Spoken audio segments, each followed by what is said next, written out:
welcome, ladies, parents, friends. I'm so happy that you're here today. It is a cloudy Friday morning here at my house. Today I want to talk to you all about something that has been highly requested on my Instagram, and that is homeschooling during the preschool years. So just a little background here. I have two daughters. One is almost 7, one is almost 4, and I have been homeschooling them from day one.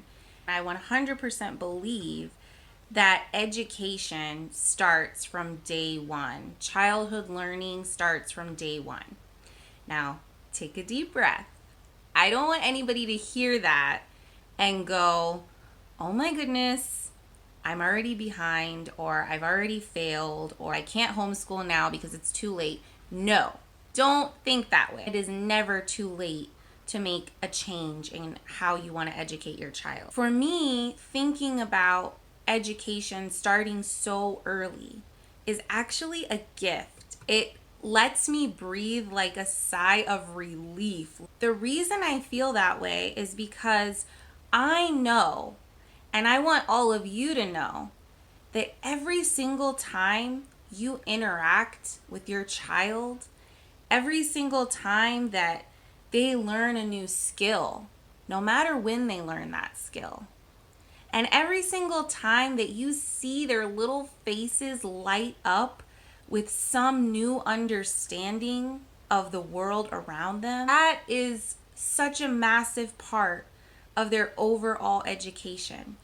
You simply connecting with your kid and loving your kid, that already is giving them such a huge head start in their academic success, quote unquote academic success, but also just their overall success as a human being on this earth. So you're doing a great job already. I'm sure of it. We basically took an unschooling approach to the majority of those early years. And I don't want to get into the nitty-gritty of unschooling because I feel like that could be its own video. But what I will say is that we didn't use a formal curriculum for the vast majority of the preschool years. What we did do was at every single opportunity, we engaged our kids. We purposefully bought them toys that fostered open-ended play. We read a lot of books together, and we still read a lot of books together. We took our kids, even as babies in diapers, we took them to museums and parks and zoos and aquariums, anywhere where we could show them something new, get them excited about seeing, observing, learning something new. And we followed their lead. So anytime they asked questions, and you guys know, kids, and especially little kids, ask non-stop questions, and anytime our kids asked questions, we would answer them as thoroughly as possible. And if we didn't know the answer, whether it was in a book or on the internet or on a YouTube video, we would do research together. And that started, as soon as they could ask questions. Let's get into some of the practical side of what that general philosophy looks like. Some tips that you can apply if you're setting out to homeschool during the preschool years. So I've divided everything into 4 kind of focus points. The first one is set a routine, develop a routine. Second, build and improve motor skills. Third, slowly, incrementally increase your child's attention span. And 4, foster a love for learning. So let's get right into the first point, develop a routine. Guys, a routine is life. And when I say routine, I don't mean a regimented schedule. At 9 a.m. we do this, at 9:15 we do this. No, that is not what I mean. But children thrive on a routine, a rhythm, a general flow of what comes next. Obviously, you naturally are going to start developing a routine even when they're babies, right? You eat meals at around the same time. You generally wake up around the same time. You generally go to bed around the same time.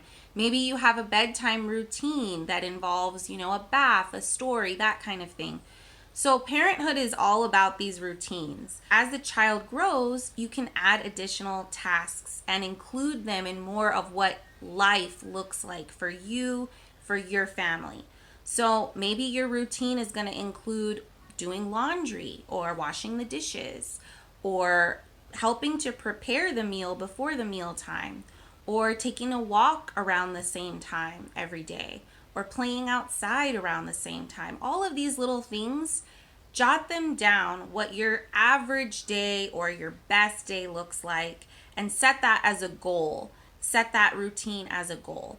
You're still going to have days where nothing goes right or nothing goes in the right order of what you thought you were going to do that day. That's okay. That'll happen. That's life, and that's especially life with small children. You don't want to be so scheduled and regimented that you leave zero room for spontaneity, or worse, that you are stressed out. And obviously, my personal favorite recommendation for something that you can add to your daily routine is reading to your child, reading with your child. I think it's the most important thing. I can't say it enough, but I will say it a couple more times in this video. A second thing, motor skills. So we have our gross motor skills. That's talking about our whole body. So coordination with our limbs, our arms, our legs, our overall balance and coordination. That's your gross motor skills.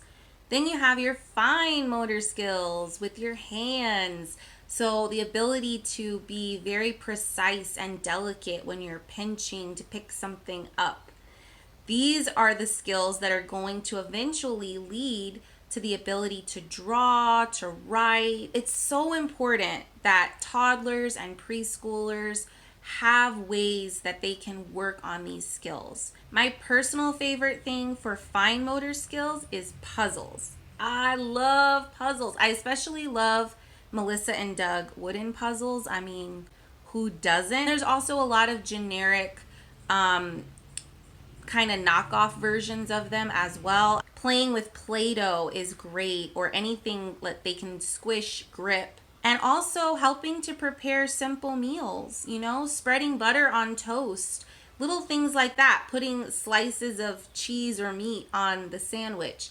These are all things that are going to help with their coordination and their hand strength, and they will definitely pay off later if and when they start doing some more academic desk work. For gross motor skills, depending on your child's age and ability, you might think, well, they're already doing that naturally. Kids naturally want to climb on things and jump and run, but there are still things that you can do to encourage gross motor skill development and to help your child build their strength and their stamina. So balance bikes are great. Bikes or tricycles with pedals are great. Walking outside where the terrain is unlevel and a little unpredictable. Tossing a ball back and forth. Kicking a ball towards a target. Make obstacle courses out of your couch cushions. Have fun with it. Even if you can't get outside, there are ways to do things inside to increase the stamina and the agility and the balance skills. Third thing, we want to slowly and incrementally build our child's attention span. This is going to vary, again, depending on the age of your child, on their personality, and on their unique abilities. Best thing about homeschooling is that you can custom meet the needs of each child. So meet your kid where they are. You might have a 3-year-old who has older siblings that she sees sitting down and doing school, and she's like, hey, where's my school? I want to do school. And so she might actually be ready for, a couple brief 10-minute, 15-minute lessons sitting at a desk. She might be ready at 3 for that. And then on the other side of the spectrum, you might have a 5-year-old who is adamantly against any formal instruction whatsoever. They do not want to do the structured learning yet. Both of those are perfectly fine. Meet your kid where they are. If you try to force your kid to sit down and do school, you're probably going to get a lot of pushback. You're probably going to both end up having a miserable time. Don't be afraid to adjust things based on what they show they're ready for and what their needs are. You knew this was coming, but I'm going to mention reading together again because I think it is such a phenomenal way to increase your child's attention span. Picture books, storybooks, longer books that you read aloud that may have less pictures, build on that. If it's something that interests them, they are gonna want to listen. They're gonna want to spend that special time with you. And this is a great way to get them used to sitting and paying attention for longer periods of time. Another way to increase attention span is to limit screen time. I know, I said it. I said the words limit and screen time in the same sentence. Please don't take offense to this. I know it is the year 2020. I use screens with my kids. I use them as a tool in our home. I use them as a distraction sometimes, like right now. I get it.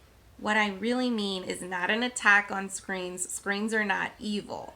But if your kid spends the majority of their day, the majority of their week, watching cartoons or on a screen, even if it's an educational app, game, show, it might be difficult for them to want to do much else. Even as adults, myself included, we have a hard time controlling our screen use. It's no secret that they can be a little bit addictive. So all I'm suggesting is to limit it. Use it as a tool. Decide on the best and most balanced approach for your family. Okay, finally, the most important category, focus point, whatever you want to call it. 4, foster a love for learning. If you can foster a love for learning in your homeschool at any age, but especially in the preschool years, you will reap those benefits indefinitely. Now, this doesn't mean that homeschooling is going to be rainbows and butterflies every day. No. You're going to have hard days. You're going to have hard weeks. You might even have hard months or a hard year. But homeschooling at its core should be fun. It should be enjoyable. And I've actually said to friends of mine, if you're trying to homeschool and you're not having fun, you're doing it wrong. Try a different way. It should be enjoyable for you and for your child. Preschool years, these are the most precious years. And above all, you should enjoy this tiny person or these tiny people that you have in your life. Have fun with them every day. Learn with them every day. And your preschool homeschool years will be amazing. I guarantee it. You will look back on them fondly and you will be able to build off of them. If at the end of the night you lay in bed and all you did that day was you read a fun book with your kid, or you explored something in nature with your kid, you only did that one thing, your day was a success. You helped your child learn and see something that they had never learned or saw before. All right, guys, so those are my ideas, my tips, my general philosophy in a nutshell for homeschooling during the preschool years. If you enjoyed being with me here today, I do hope that you'll consider liking the video. And if you want to see more videos like this one that are all about homeschooling, parenthood, and encouraging each other on this crazy journey, then I hope you'll consider subscribing to my channel. And I will see you guys next time.